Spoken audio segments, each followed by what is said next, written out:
एक डायग्राम था, अगर आपको याद हो तो, जो मैंने आपको बोला था, अगर बना सको तो बहुत बढ़िया रहेगा आप लोग के लिए। जो नहीं बनाया होगा तो भी कोई दिक्कत वाली बात नहीं है।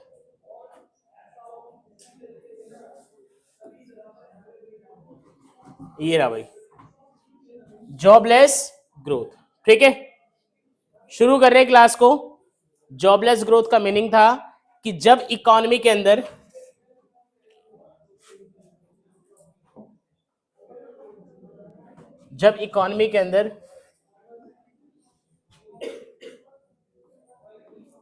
जीडीपी क्या हो जाए, बढ़ जाए, बट जो एम्प्लॉयमेंट है ना सर, वो ना बढ़े और शायद कम हो जाए। अब जीडीपी बढ़ गई बट एम्प्लॉयमेंट नहीं बढ़ा, तो ये कब संभव होगा सर? इसके पीछे ये वजह होती है जब आप एडवांस टेक्नोलॉजी का यूज कर रहे हो। और टेक्नोलॉजी का यूज करना कहलाता है कौन सी टेक्निक? याद करो, कैपिटल इंटेंसिव टेक्निक। याद है, जब आप मशीनों का ज्यादा यूज करते हो, लेबर का यूज कम करते हो, तो ऐसी सिचुएशन को बोला जाता है कैपिटल इंटेंसिव टेक्निक। लेकिन भारत जैसे देश में, इंडिया जैसी कंट्री में, आपको ध्यान रखना है, अगर हम जरूरत से ज्यादा टेक्नोलॉजी का यूज करेंगे तो हमारे को दिक्कत का सामना करना पड़ेगा, क्योंकि भारत एक ऐसा देश है जहां पे लेबर बहुत ज्यादा है।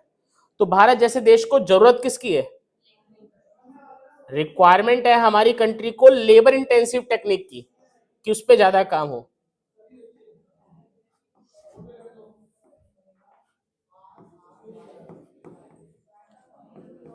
ठीक है जी, बट हो किस पे रहा है काम? अब ये क्यों हो रहा है सर? जब हमें पता है कि हमारी कंट्री के अंदर जरूरत इसकी लेबर इंटेंसिव की है, बट हम लोग काम किस पे ऊपर कर रहे हैं? कैपिटल इंटेंसिव के ऊपर। तो उसकी वजह क्या है कि इंडिया को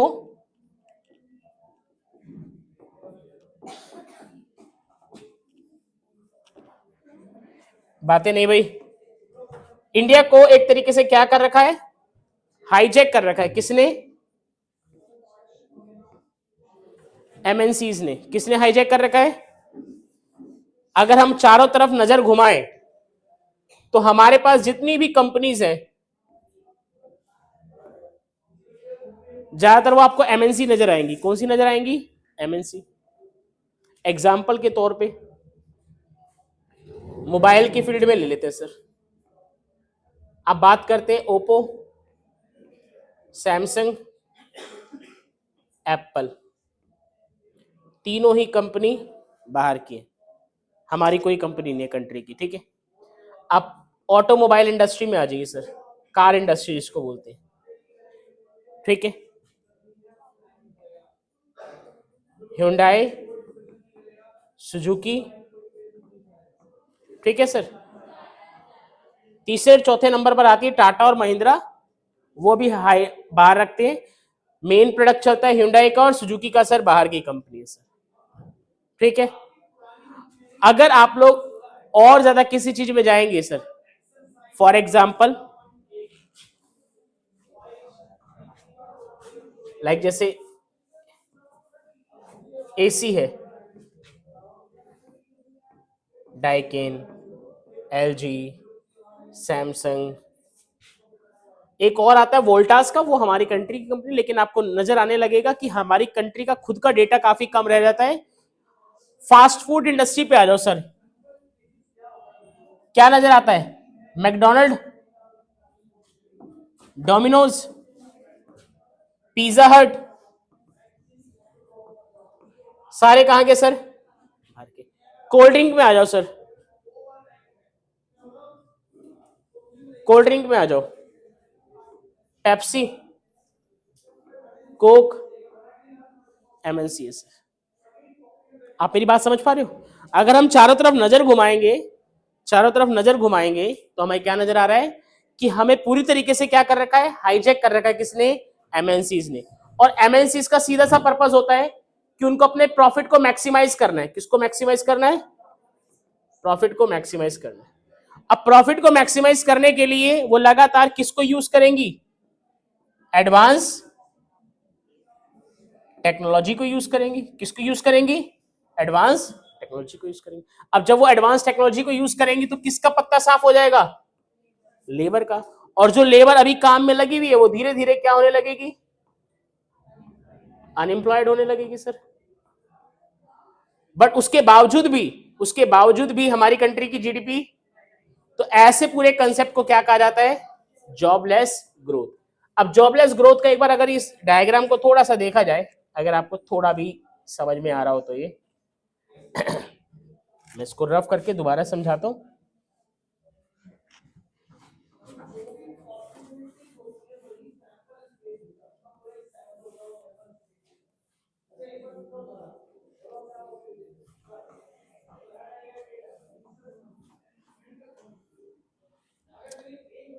ठीक है, जो ये रेड, मैं इसको थोड़ा रेड से बना या ऑरेंज से बना देते हैं, जिस कलर से बना हुआ उसी से बना देते हैं।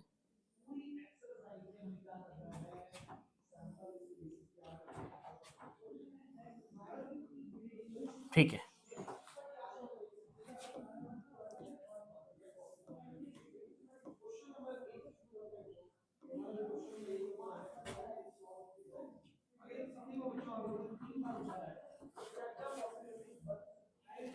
अब जो ये पिंक कलर की लाइन है ये जीडीपी की लाइन है। किसकी लाइन है?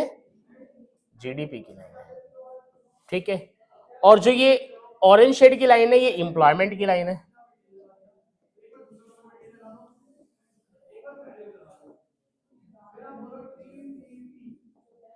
ठीक है, तो जरा देखिए 2017-18 के आसपास, 2017-18 के आसपास क्या रेट है समझ में आ रहा है हमारे को कि जीडीपी की रेट कितनी है? 6.8, बट एम्प्लॉयमेंट -0.3, यानी कि लोगों को रोजगार मिलने की बजाय और रोजगार कम हो गया, बट जीडीपी बढ़ गई सर। कैसे बढ़ी? अगेन आंसर क्या आएगा? Advance technology. अगेन 18-19 पे सर जीडीपी कितना? 6.5% से बढ़ रहा है। जीडीपी कितने से बढ़ रहा है? 6.5 से। एम्प्लॉयमेंट और कम हो गया, -1.2 आ गया, एम्प्लॉयमेंट और गिर गया सर। जीडीपी फिर भी बढ़ रहा है, एम्प्लॉयमेंट और कम हो गया। अच्छा जी, यहाँ पे जीडीपी के एकदम ढलान का रीजन तुम सबको पता है, क्या आ जाना?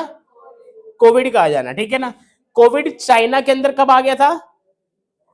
दिसंबर में ही आ गया था, तो इसलिए उसका नाम क्या है? कोविड-19। हमारे यहाँ तो फरवरी में लगा था ना 2020 के अंदर, मार्च और फरवरी के अंदर। चाइना में 19 दिसंबर में, 19 दिसंबर का, इसलिए कोविड-19 का रहता है। ठीक है, उसको तो क्या कहते हैं, तो वो जीडीपी गिर गई। अब जब कोविड के बाद से, अच्छा जीडीपी गिरी, रोजगार भी काफी तेजी से गिरा है, -5 के आसपास आ गया है ना। तो -5 के आसपास क्यों आ गया? क्योंकि बहुत लोगों का जॉब छूट गया था। जो टेम्परेरी थे उनका भी जॉब छूट गया, फैक्ट्री से निकाल दिया गया उनको। और जो लोग फैक्ट्रियों में काम, जो बड़ी बड़ी कंपनियों में काम कर रहे थे, कंपनी ने अपने प्रॉफिट को बचाने के लिए या फंड्स को बचाने के लिए उनको जॉब से निकाल दिया। ठीक है जी, तो पॉइंट ऑफ व्यू क्या है कि ये डेटा आपको इंडिकेट कर रहा है कि एम्प्लॉयमेंट भी गिरा और जीडीपी भी गिरी। उसके बाद जीडीपी बढ़ गई काफी तेजी से, 8.7% तक चली गई। ये जो एम्प्लॉयमेंट भी बढ़ा हुआ देख रहे हो ना आप यहाँ पर 3.7 तक, ये ध्यान रखना, ये भी वो एम्प्लॉयमेंट है जो लोगों ने खुद ब खुद कहाँ पे आए हैं लोग? सेल्फ एम्प्लॉयमेंट पे। ठीक है जी, ये ध्यान रखना। तो जब किसी भी कंट्री के अंदर जीडीपी बढ़ रही है बट एम्प्लॉयमेंट या तो सेम है या कम हो रहा है, तो ऐसे कंसेप्ट को कहा जाता है जॉब लेस ग्रोथ। ग्रोथ तो हो रही है बट बिना जॉब की इंक्रीमेंट के। हेडिंग से समझ में आ रहा है ना? जॉब लेस ग्रोथ, बिना किसी प्रकार की एम्प्लॉयमेंट को बढ़े हुए जॉब बढ़, जीडीपी बढ़ रही है। हिंट समझ में आया? डन। अगर आप लोग इंटरेस्टेड हो इन शब्दों को नोट करने के लिए तो ये नोट करो शब्द, अदरवाइज किताब को उठाते हैं, किताब के एक्सप्लेनेशन को कवर करते हैं। लाओ बुक दिखाओ, एक संदीप कर दे दो अगर है किसी के पास। ये अपने पास आ गई टीआरजी।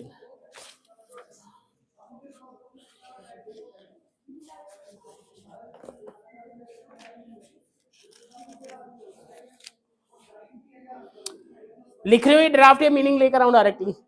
मीनिंग लेकर आओ। चलो लिखो, jobless growth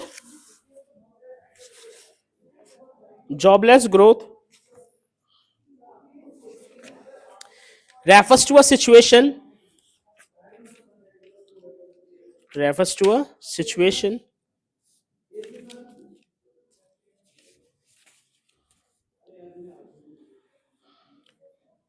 when the economy is able to produce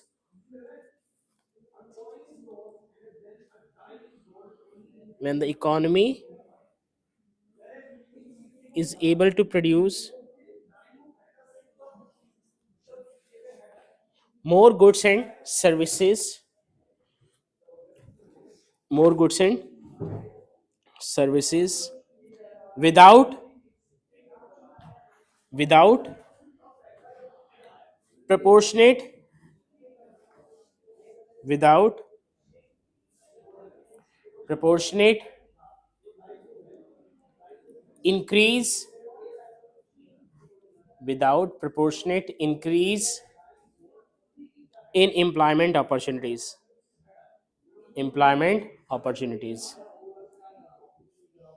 ठीक है,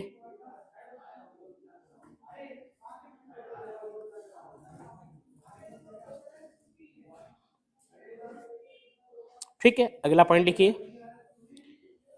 economy tends to rise economy tends to rise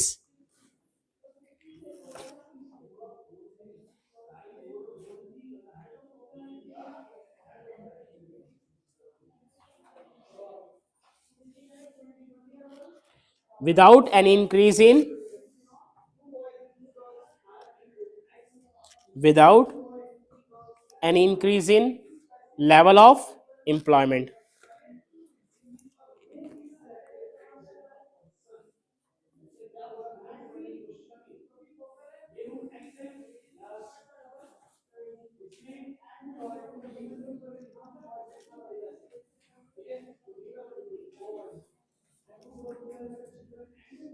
ठीक है,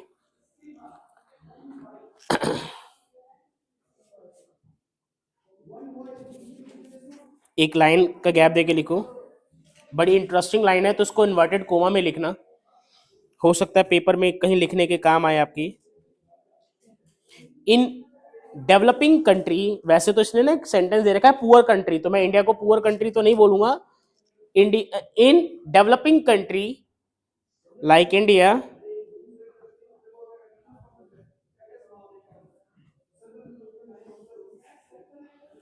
where economic growth becomes meaningful only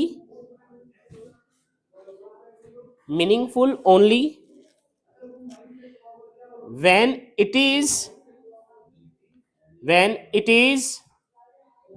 associated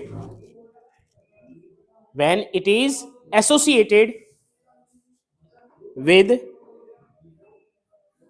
greater opportunity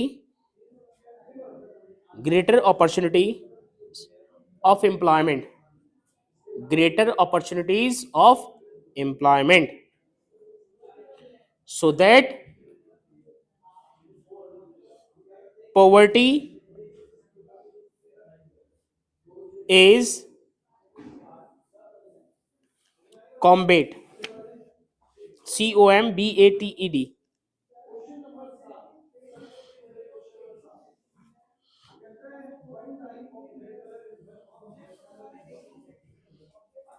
ठीक है जी, डन, ये ध्यान रखना।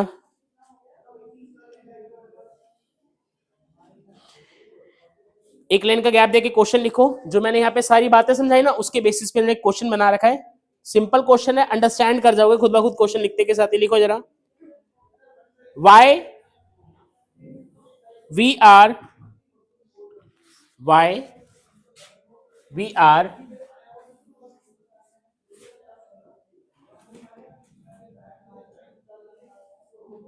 why we are relying on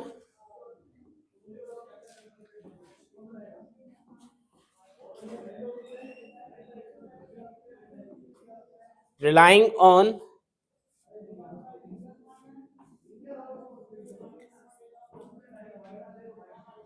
technology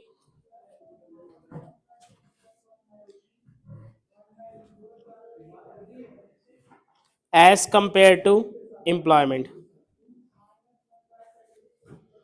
as compared to employment.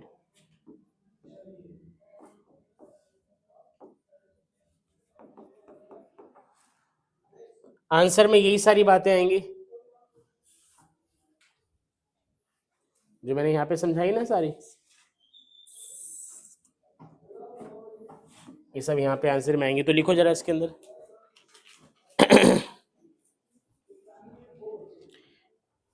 our growth process, our growth process, our growth process is being increasingly hijacked. Our growth process increasingly hijacked by MNC, by MNC, full stop. These companies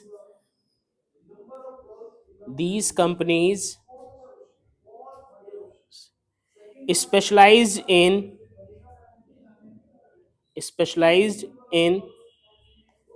achieving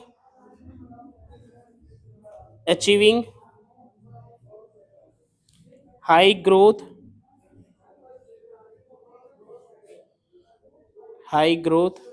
through efficient use of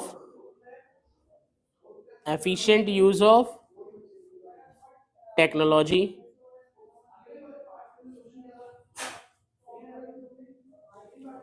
rather than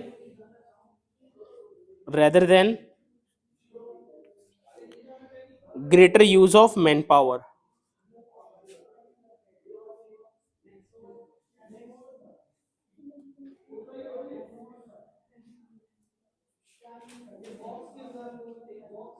ठीक है, आखिरी इस पूरे concept को अगर आखिरी एक line के साथ खत्म करना हो तो हम एक लाइन के साथ खत्म कर सकते हैं पॉइंट डाल के कि 1950 से सन 2000 के बीच में जो जीडीपी का रेट है ना सर,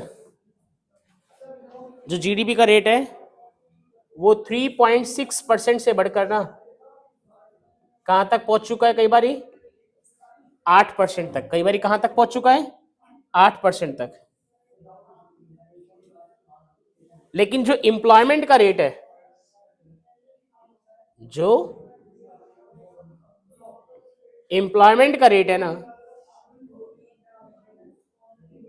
वो 1.5 से कम हो गया और किस स्पीड से बढ़ रही है एम्प्लॉयमेंट 1% से।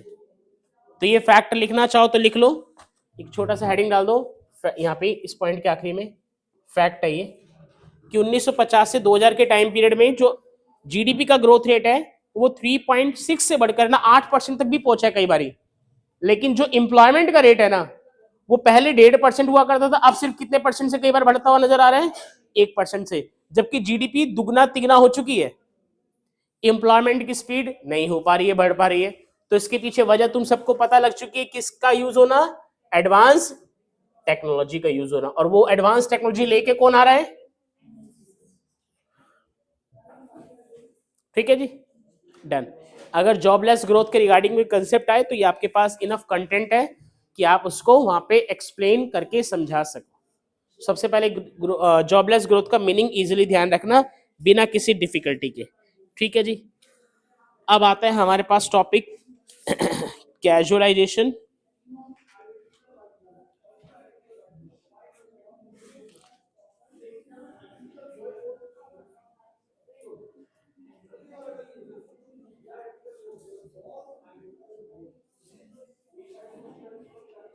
एक बड़ा छोटा सा सिंपल सा क्वेश्चन है मिस्ट्री, आप बताना, सब जने सुनना, 1 मार्क का क्वेश्चन है। डायरेक्टली तो मैंने शायद कभी ये वर्ड नहीं यूज करे क्लास में, लेकिन इनडायरेक्टली हमने बहुत यूज करा है।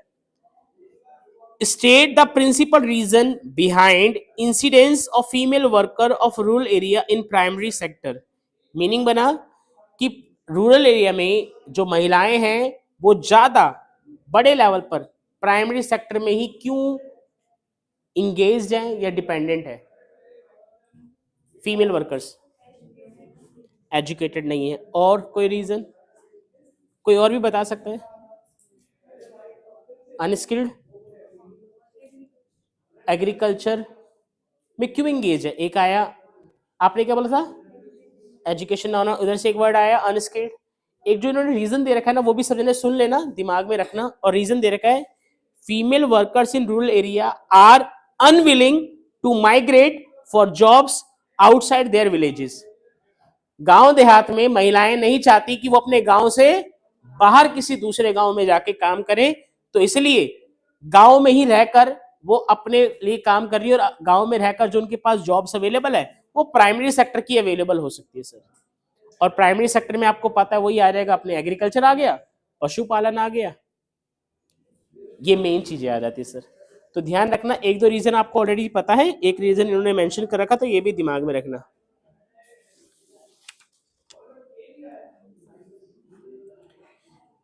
चेतन, इसका आंसर देने की कोशिश करना, सब जने ध्यान से सुनना इस क्वेश्चन को भी, ठीक है। What does low level of employment among women indicates. अगर महिलाओं में ये जो एम्प्लॉयमेंट का लेवल कम है as compare to the man, तो ये जो कम लेवल ऑफ एम्प्लॉयमेंट है ये क्या इंडिकेट कर रहा है। एक वर्ड आया जेंडर डिस्क्रिमिनेशन, और दूसरा कोई बता सकता है कोई और चीज क्यों है महिलाओं के लिए काम। क्योंकि हम लोगों ने एक वर्ड बोला था ना कि हमारा जो समाज है वो कैसा है, पुरुष प्रधान है, यहाँ पे काम करने कौन जाएगा, याद है वो मैंने एक्शन करा था, मर्द जाएगा।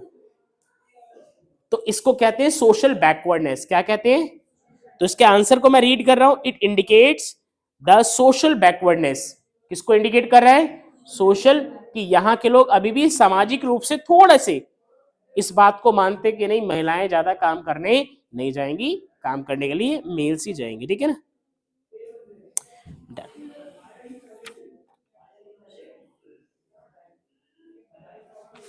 ठीक है, नेक्स्ट हेडिंग है अपने पास कैजुअलाइजेशन ऑफ वर्कफोर्स। हेडिंग डाल रहे हैं सब जने, कैजुअलाइजेशन ऑफ वर्कफोर्स।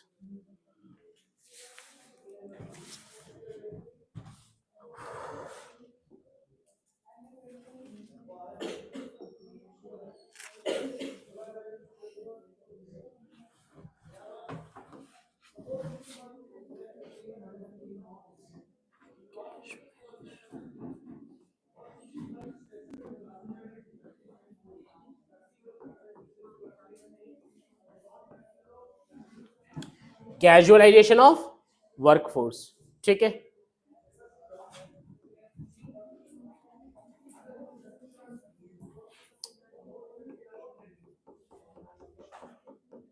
ठीक, पेपर में देखने को मिल सकता है टॉपिक, बातें नहीं गर्ल्स।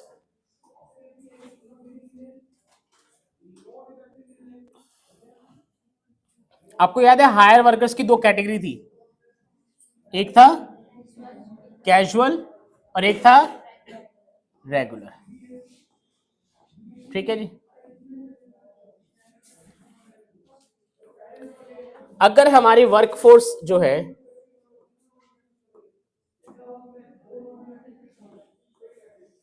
मान लो हायर वर्कफोर्स, जो कौन सी वर्कफोर्स है, उसका टोटल परसेंटेज है कितना, 48, ठीक है, समझिएगा अभी।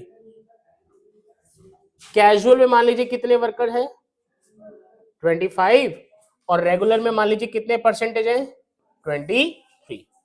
बट समय के साथ क्या नजर आने लग रहा है,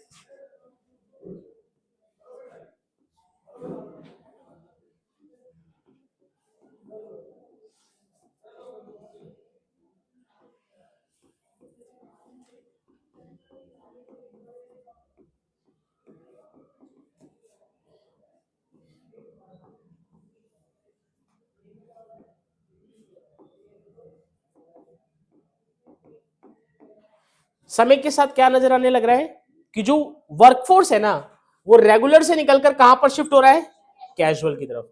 मान लीजिए आफ्टर 5 years बाद, एक हाइपोथेटिकल बना रहा हूं सिचुएशन को, 5 साल बाद, ठीक है,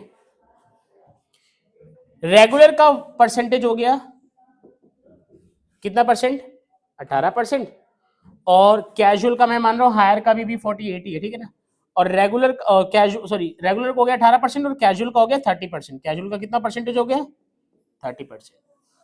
तो जब हमारी कंट्री के वर्कफोर्स के अंदर एक पैटर्न नजर आने लगे, क्या नजर आने लगे, एक पैटर्न कि लोग रेगुलर जॉब से निकलकर कहां पे जाने लग रहे हैं, कैजुअल की तरफ जाने लग रहे हैं। ये कह लो इकोनॉमी के अंदर जो वर्कफोर्स है, काम करने वाले लोगों की जो संख्या है, उसके अंदर जो परसेंटेज है, कैजुअल का परसेंटेज क्या हो जाए, बढ़ जाए, और रेगुलर का परसेंटेज। तो ये जो पूरा प्रोसेस हुआ ना, इस पूरे प्रोसेस को बोला जाता है, इस पूरे प्रोसेस को बोला जाता है कैजुअलाइजेशन। हेडिंग देखो और कंसेप्ट को समझो, कैजुअलाइजेशन ऑफ, तो वर्कफोर्स जो है वो कहां की तरफ जा रही है, कैजुअल वर्क की तरफ जा रही है। अब अगर कोई यहां से निकलकर इस तरफ आ रहा है तो उसकी वजह क्या होगी, क्योंकि इसको यहां पे कुछ दिक्कतें नजर आ रही है। क्या नजर आ रही है, आप एक चीज को छोड़ के दूसरी तरफ जब जाते हो तो क्यों जाते हो, कि जो फर्स्ट चीज है उसमें कोई दिक्कत नजर आ रही है। क्या नजर आ रही है, तो रेगुलर जॉब्स में अगर वर्कर्स को दिक्कत नजर आ रही है तो वर्कर्स क्या कर रहे हैं, कहां से निकल रहे हैं, कहां पे जा रहे हैं, पूरे प्रोसेस को क्या बोला जाएगा। अब बात आती है कि सर दिक्कत कौन कौन सी हो सकती है, दिक्कत कौन सी हो सकती है। पहला पॉइंट, रेगुलर वर्कर्स के साथ दिक्कत क्या है कि यहां पे उन्हीं लोगों को जॉब मिल सकती है जो क्या हो, हाईली स्किल्ड हो। अब हमारी कंट्री के तो हाल तुम्हें पता ही है सर, कंट्री छोड़ो तुम अपने आप को ही देख लो,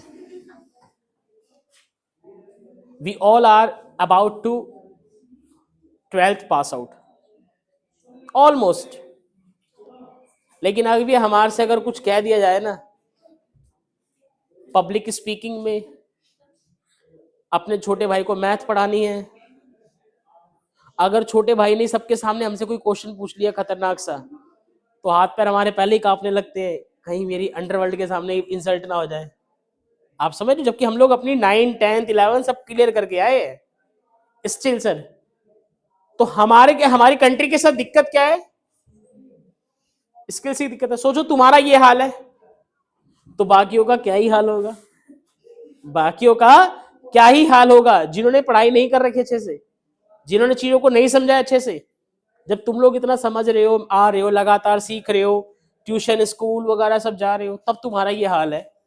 जिन्होंने नहीं कर रखा है उनका क्या हाल होता होगा। तो जब स्किल्स नहीं है तो लोग कहां की तरफ भागेंगे, अब अनस्किल्ड जॉब में भागेंगे सर। और अनस्किल्ड जॉब का मतलब ही क्या हो गया, अनस्किल्ड जॉब का मतलब ही क्या हो गया, कैजुअल जॉब्स, ठीक है। तो ये सबसे बड़ा रीजन है। हिंट समझ में आया, मीनिंग को अगर मैं लिखवाऊं तो उससे पहले हिंट समझ में आया कि अगर मैं कैजुअलाइजेशन का मीनिंग बनाऊं, प्राची कैजुअलाइजेशन का मीनिंग बनाए तो क्या मीनिंग बनेगा कि कैजुअलाइजेशन एक प्रोसेस है जिसके अकॉर्डिंग वर्कफोर्स के अंदर किसका परसेंटेज बढ़ जाता है, कैजुअल वर्कर्स का, किसका परसेंटेज कम हो जाता है, रेगुलर वर्कर्स का। हिंट समझ में आया, ड्राफ्ट नोट करो पहले सब जने, फिर मीनिंग लिखते किताब से।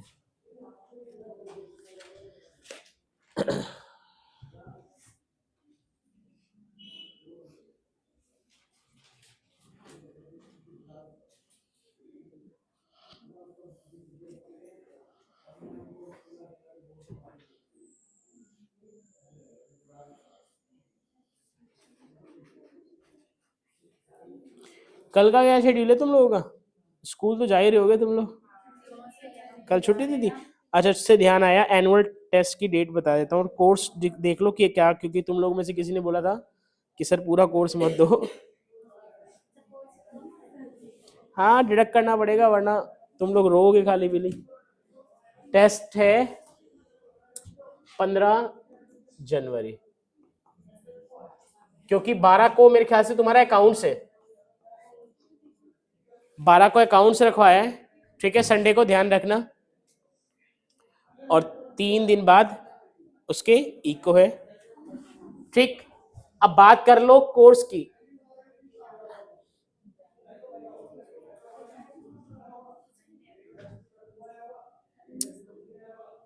मेरा पहला मन है कि मैं पूरा कोर्स दूं, अगर आप लोग इस चीज को अलाउ करो तो। ठीक है, अगर लगता है कि नहीं सर हम पूरा कोर्स नहीं कर पाएंगे, तो कौन कौन से चैप्टर हैं जो आप लोग को लगता है? देखो, मैक इंडियन इको में से अगर आते हैं तो एक तो इंडो पाक चाइना उठा लो, क्योंकि इंपॉर्टेंट भी है और अभी रिसेंटली तुमने पढ़ा भी है। एक उठा लो जो भी चल रहा है, एम्प्लॉयमेंट, क्योंकि अगली क्लास तक खत्म हो जाएगा ये, अगली 1-2 क्लास तक। डन, 2 हो गए।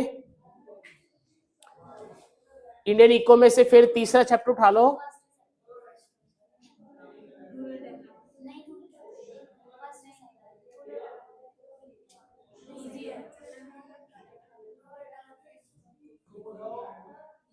Rural development. डन, ये ज्यादा को फिर बचा क्या? फिर पूरी को पढ़ लो। मैक्रो की तरफ अगर आते हो, नहीं रुक जाओ निकम्मो, एक तो नेशनल कम देने पड़ेगा।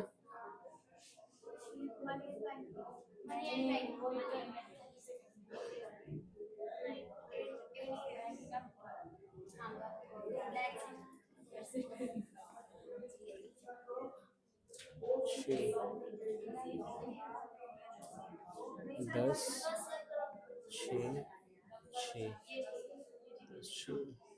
22, 22।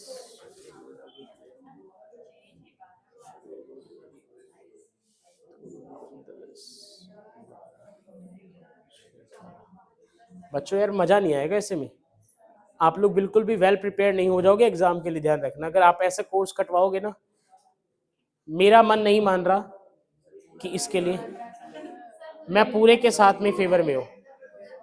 बच्चे कुछ प्रैक्टिस नहीं, मैं आपको बताता हूं क्यों मैं बोल रहा हूं। देखो, अगर मैं देता हूं ना तो आप एक तरीके सुनो, 22 नंबर की तो मैक्रो बन रही है सिर्फ, और हद मार के 18 नंबर की बन रही है ये, यानी कि आप 40 नंबर के लिए बस प्रिपेयर करके आओगे यार।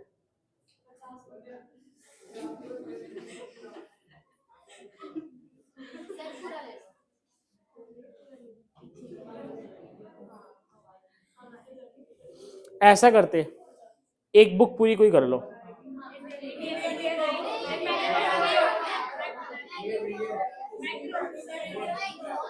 मैक्रो, अभी हमारा देश लोकतंत्र देश है, तो अभी चुनाव हो जाए, ठीक है ना, उसके बाद कोई कुछ नहीं बोलेगा। जो फेवर में मैक्रो के वो रेज योर हैंड, मैं इसी बेसिस पे डिसीजन ले लूंगा। 1, 2, मैं दोबारा इस चीज को नहीं पलटूंगा, ध्यान रखना। 1, 2, 3, 4, 5, 6, 7, 8, 9, 10, 11, 12, 13, 14, 15, 15, 16। ठीक है, अब जो इंडियन इको के फेवर में आप 1, 2, 3, 4, 5, 6, 7, 8, 9, 10, 11।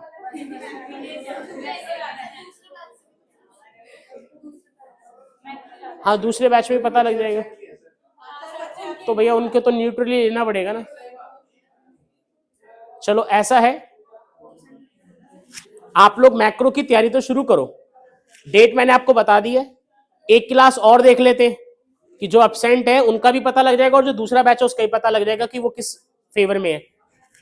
15 जनवरी के लिए तैयार रहो, ठीक है। आपको कंपीट करने के लिए बाहर के स्टूडेंट भी आएंगे, ठीक है, ध्यान रखना। अगर निकम्मो वो तुमसे ट्रॉफी छीन के ले गए तो मैं ध्यान रखना कहीं मुंह दिखाने लायक नहीं रहूंगा। मैं खुद ही उस वक्त ना ट्रॉफी देने के बाद ही ना कहीं किसी जगह पे जाके ना खुद रो रहा हूँ। तो प्लीज मत कर देना ऐसा। जो भी भाई स्टूडेंट्स आएंगे बाहर के, कुछ स्कूल के आएंगे जिस स्कूल में मैं पढ़ाता हूँ, 1-2 जयनगर के स्टूडेंट्स आएंगे, ठीक है। तो ऐसा मत करना कि जेएमएस की ट्रॉफी कोई और बाहर का स्टूडेंट लेके जा रहा है जो जेएमएस में पढ़ता भी नहीं है, वो अपना ऑरा फैला देगा हर जगह जाके, यार देगा गौरव सर के स्टूडेंट्स को और जिस टीचर से वो पढ़ते हैं ना उसका बड़ा नाम हो जाएगा। चलो सर, नहीं बुलाना तो पड़ेगा ना, कंपटीशन तो फेयर फ्री है। बंद हो गई बैटरी लो, हाँ नहीं उसी को बुलाऊंगा जिसको मैं जानता हूँ कि वो है अच्छा बढ़िया बंदा, ये नहीं कि किसी को भी। और तुम में से जो छुट्टी मारेगा ध्यान रखना पेनल्टी है। चलो जी, ये बना ली ना draft please.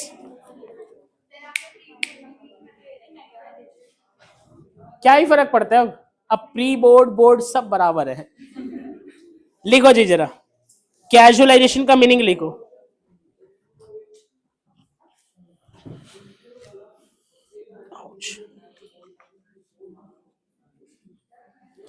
Casualization of workforce means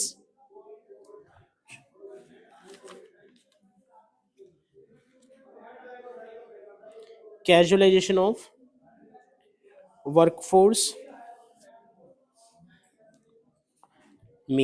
means the process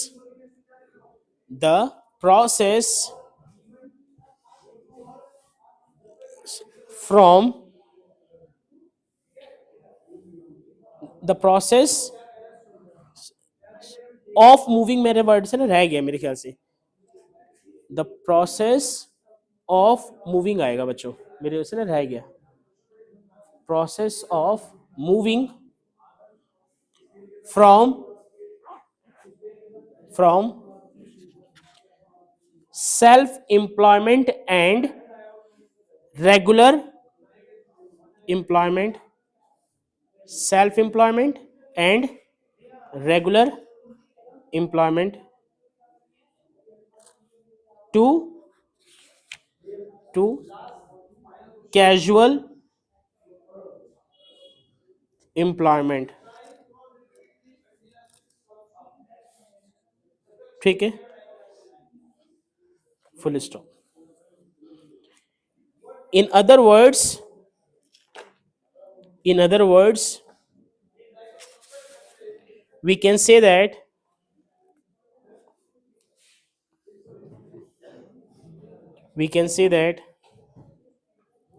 percentage of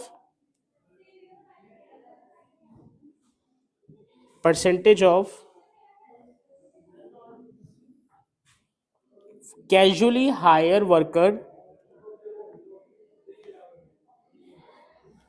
in total workforce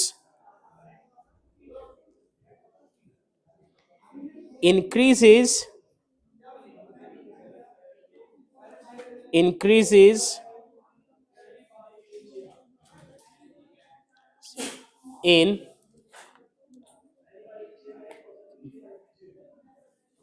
total workforce।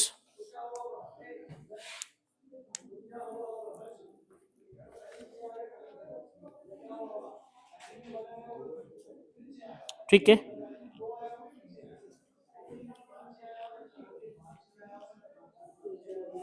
Done. एक क्वेश्चन जो आप लोगों ने बड़ा सिंपल सा ढूंढ के लेके आना है, जो भी हमने थोड़ी चर्चा करी है।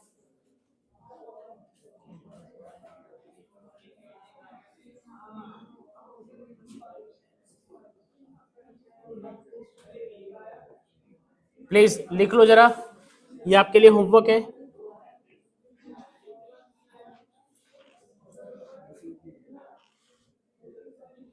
प्लीज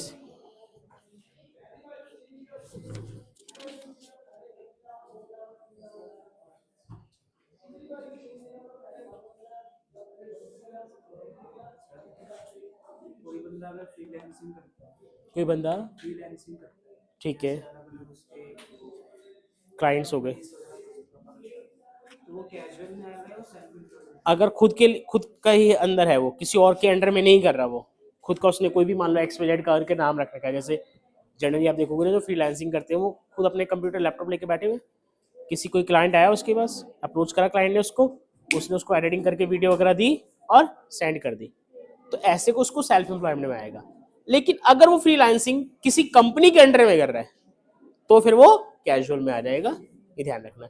क्योंकि जब लॉजिकल है ना, जब मेरे ऊपर कोई मेरा बॉस ही नहीं है तो फिर मैं सेल्फ एम्प्लॉयड हुआ ना, मेरे से ऊपर कोई है तो फिर मैं हायर में आ गया, और हायर में आ गया मैं सिर्फ पर क्लाइंट पे पैसा ले रहा हूँ, पर क्लाइंट, फिर वो कैजुअल की कैटेगरी में आ गया, तो ये ध्यान रखना, ठीक है कि नहीं। ये डन। इसके बाद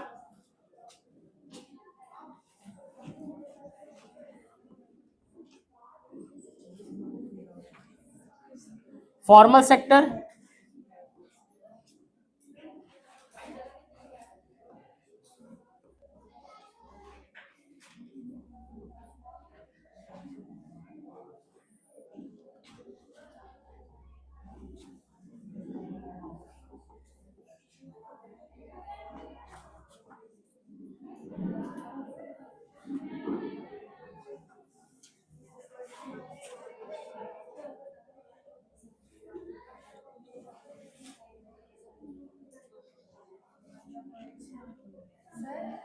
हाँ जी बच्चे,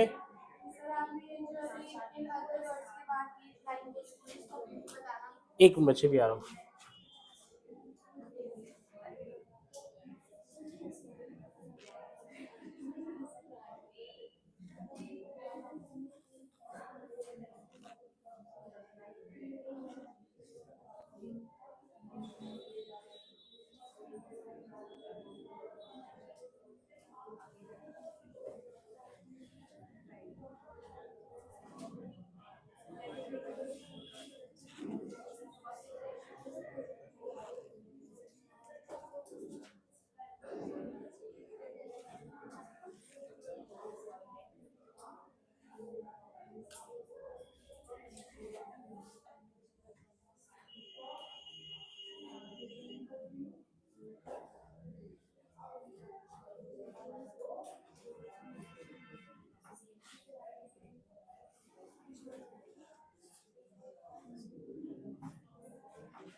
ठीक है, इस पे थोड़ी सी चर्चा करनी है, 1-2 मिनट ही लगेंगे। पहले श्रुति को मीनिंग समझाते हैं। हाँ श्रुति, अब आप बोलो कि आपको क्या मीनिंग समझ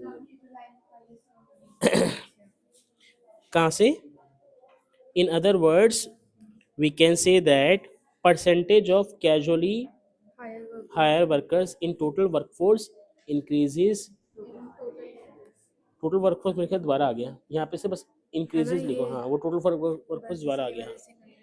इसका सीधा सा मतलब यही है कि जो टोटल वर्कफोर्स है हमारी कंट्री का, उसके अंदर जो परसेंटेज है कैजुअल वर्कर्स का, वो बढ़ना, बस वो हो सकता है। 2 बार मैंने गलती से बोल दिया। चलो भाई, एक बार जरा देखो।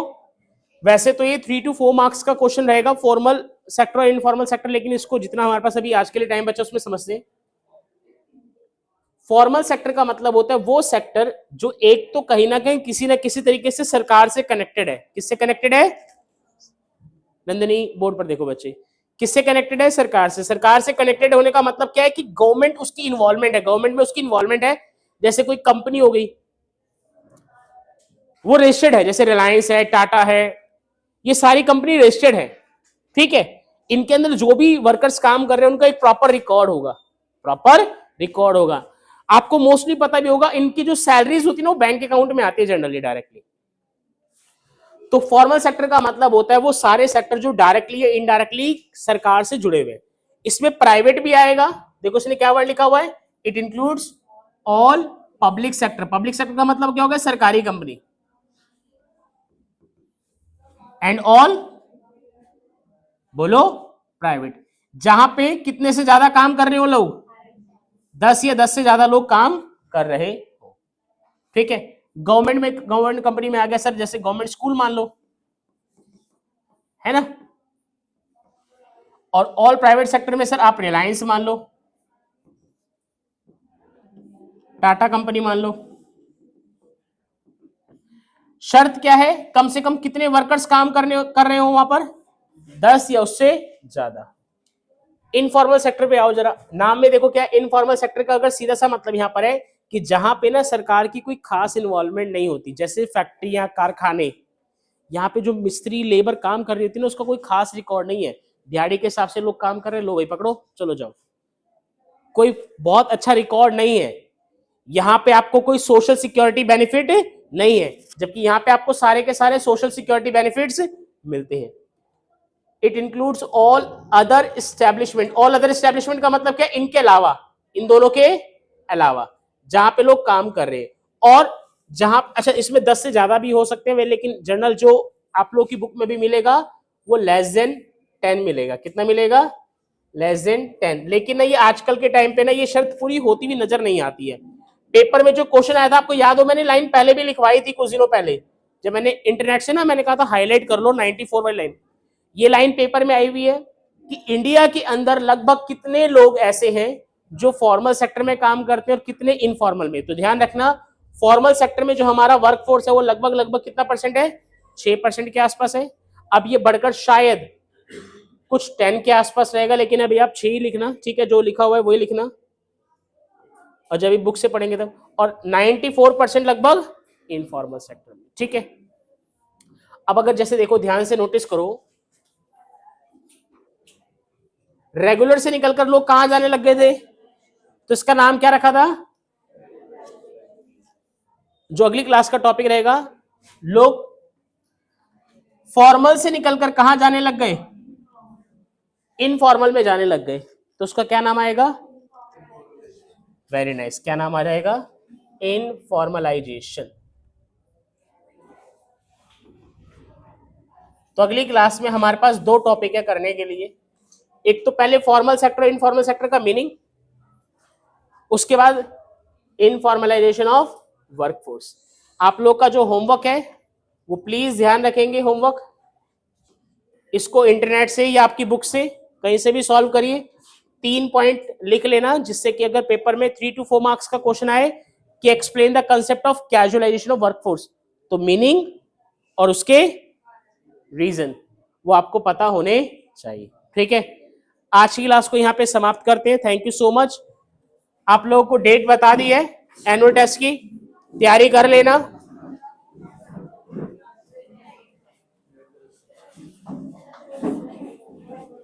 बुक ले जाना बच्चों।